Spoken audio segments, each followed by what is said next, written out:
ناظرین کرام، 3-4 دن سے ایک خبر سوشل میڈیا پر بڑی تیزی سے گردش کر رہی ہے کہ اسرائیل اور فلسطین کے درمیان گھمسان کی جنگ ہو رہی ہے، اور وہ صرف بیت المقدس کے لیے ہو رہی ہے، اور اس کے دعوے دار 3 مذہب کے لوگ ہیں، یہودی، عیسائی اور مسلمان۔ ہر ایک چاہتا ہے وہ میرے قبضے میں آئے۔ تو آئیے آج میں بیت المقدس کی فضیلت اور اہمیت کو بتاؤں گا، آپ لوگ بنے رہیں۔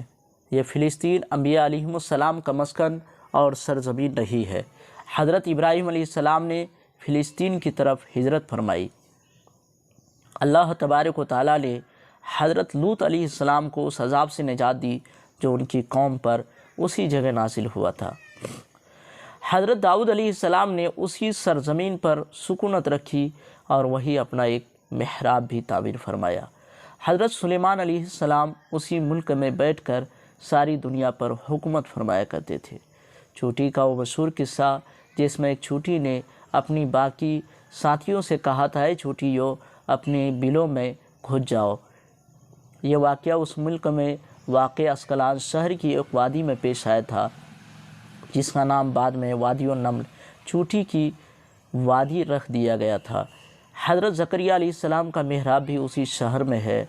حضرت موسیٰ علیہ السلام نے اسی ملک کے بارے میں اپنے ساتھیوں سے کہا تھا کہ اس مقدس شہر میں داخل ہو جاؤ۔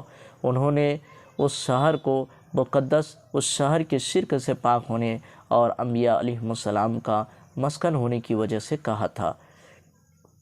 اس شہر میں کئی معجزات وقوع پذیر ہوئے، جن میں ایک کنواری بی بی حضرت مریم کے بطن سے حضرت عیسیٰ علیہ السلام کی ولادت مبارکہ بھی ہے۔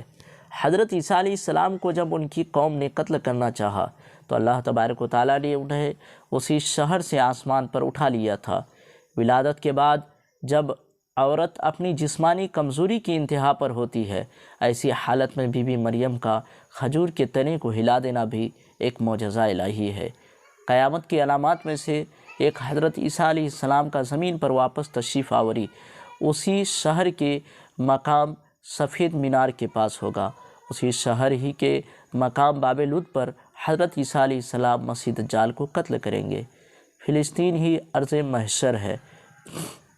اسی شہر سے ہی یاجوج و ماجوج کا زمین میں قتال اور فساد کا کام شروع ہوگا۔ اس شہر میں وقوع پذیر ہونے والے قصوں میں سے ایک قصہ طالوت اور جالوت کا بھی ہے۔ فلسطین کو نماز کی فرضیت کے بعد مسلمانوں کا قبلہ اول ہونے کا اعزاز بھی حاصل ہے۔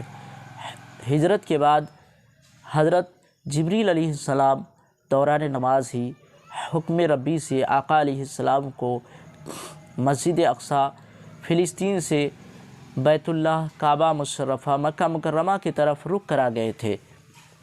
جس مسجد میں یہ واقعہ پیش آیا وہ مسجد آج بھی مسجد قبلتین کہلاتی ہے۔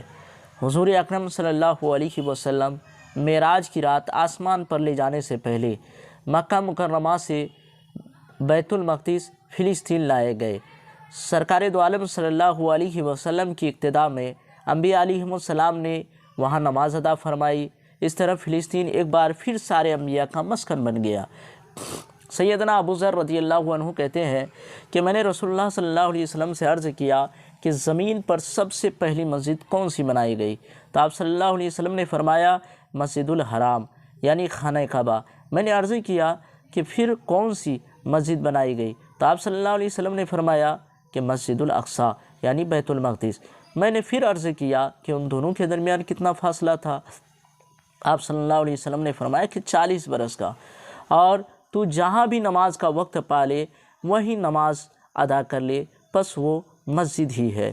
وصال حبیبنا صلی اللہ علیہ وسلم کے بعد حضرت ابو بکر رضی اللہ عنہ کو ارتداد کے فتنہ اور دیگر کئی مشاکل سے نمٹنے کے لیے عسکری اور افرادی قوت کی اشد ضرورت کے باوجود بھی ارض شام فلسطین کی طرف آپ صلی اللہ علیہ وسلم کا تیار کردہ لشکر بھیجنا بھی ایک ناقابل فراموش حقیقت ہے۔